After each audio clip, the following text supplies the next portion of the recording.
gosh! We finally won over that girl who's so full of herself. Hindi lang tayo nanalo, Crystal. Pinakita natin sa Astrid na yun. Na hindi tayo basta-basta. Oh, syempre, no? Tsaka hindi na tayo mababuli. Hindi mo na ako nagpapabuli eh. Baka ikaw? Hoy, excuse me. Parehas lang kayong bully, no? Mas tolerable ka lang. Grabe ka naman. Ililibre pa naman sana kita. Hindi mo ako iniwan dito. Sorry na nga. Kasi kailangan ko umuwi ng maaga eh. Si Lola kasi. Kailangan puntahan. Basta ililibre kita. Saan mo gusto? Talaga? Libre mo? Okay, sige. Saan mo gusto?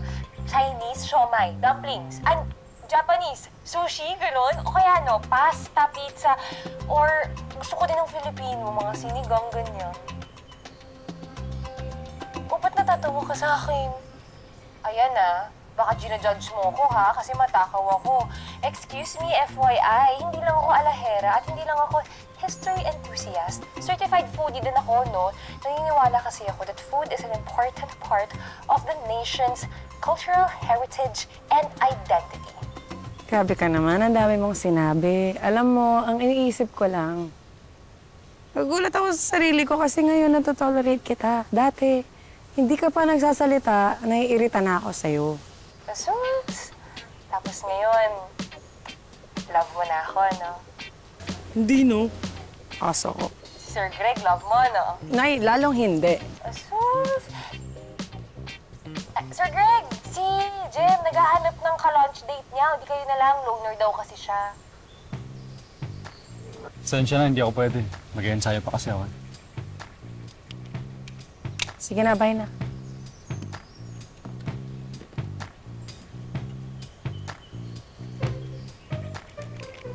Sir.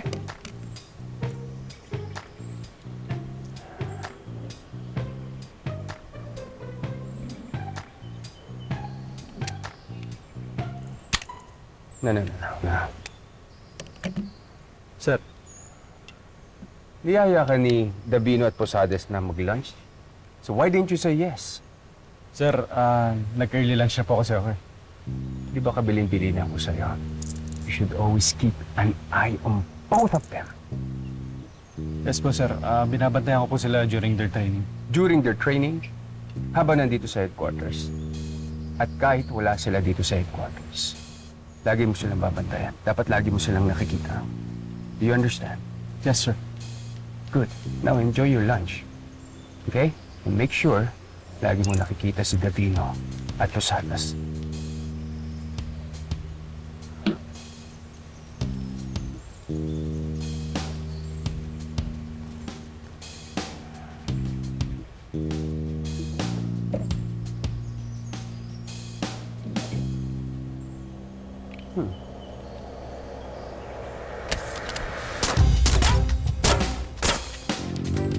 Based sa calendar, bukas na yung full moon. Paano kung hindi natin ma-figure out yung places na sinasabi ni Lola? O paano kung hindi natin makita yung mahuhula? Okay, kumalma ka muna, ha? Kalma lang. Mag-isip tayo. Full moon. Teka, lugar, tapos di ba bilog? Ano ba yung bilog na lugar? Hindi yung pwedeng parang isla, hindi eh. Siguro pa-curve. Pa-curve na paikot, na pabilog. Hindi kaya lugar yung sinasabi ni Lola. Baka lugar na mukhang full moon. Baka rotonda. Rotonda siguro. Oh, yun. O baka memorial circle. Kaya isa nga. At dalawa na to. Gutom ako eh. Sir, akala ko may gagawin kayo. Akala ko nagtitraining po kayo kanina. Better yun. Meron nga. Eh, gutom na ako eh, kaya sumunod ako dito. Hindi naman siguro masamang bumili ng pagkain pag gutom, di ba, Davina? Hindi. Sinabi ko po bang masama, sir? Ang dami mo sinasabi. Ano yun? Wala, sir.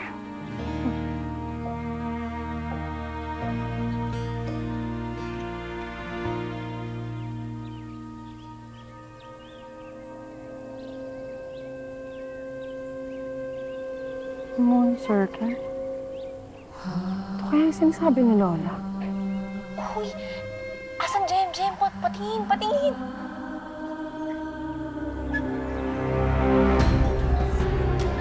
Si Orduha. Si Orduha. Kita mo, kita mo? OMG, OMG! Dali, Tsaka lang. habulin mo, Jem! Habulin mo! Uy! Hello? Ano sabon ta? Rinig mo ako? Hindi ka pa nagbabayad! Sige, sige, dalian mo na. Habulin mo na, dali! Sabi nyo, sandali lang! Uy! Sino? Ano ba? Sino ba kasing hinahabol mo? Nawala na siya. Wala, di ko na nahabol. Ito na nga po yung sinasabi ko eh. What if mamiss natin yung chance na makita natin yung hinahanap natin? 注定会发生的事情，终究会发生。 Mangyayari daw ang dapat mangyari. Ano mo naman, Krista? Lang sumusunod. Kami po kausap niya? 我知道你在找什么， Alam daw niya kung anong hinahanap niyo. Dali lang, Gabino. Ano ba to? Ano ba nangyari? Ano ba nagsabi mo? Kamingay.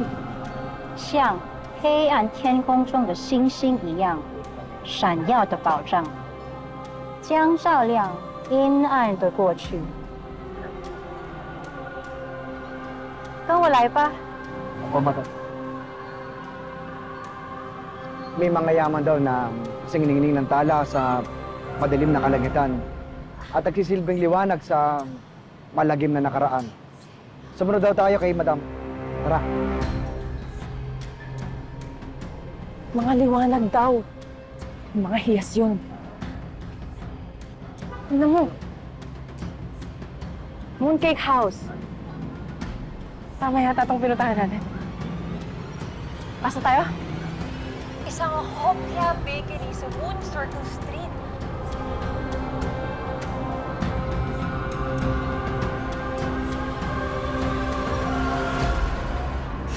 Actually, tinatry kong i-hack tong system nila, Chairman. Tapos, kapag nakuha ko na yung information na kailangan natin kina Chairman, ang next ko naman na i-hack yung cloud ng Team Ortuha. Siguro, nasa amin yan, may higit na 10 taon na simula nang nakuha ng gobyerno ang mga to. Frankly speaking, hindi namin alam kung ano laman ng mga kahon na yan. Kaya niyo po bang sabihin sa amin kung saan namin matatagpuan yung mga hiyas ng Orduha? 文字会告诉真相，真相在几百年前就已经写下来的。 Ang katotohanan na isulat, daan-daang taon na nakalipas.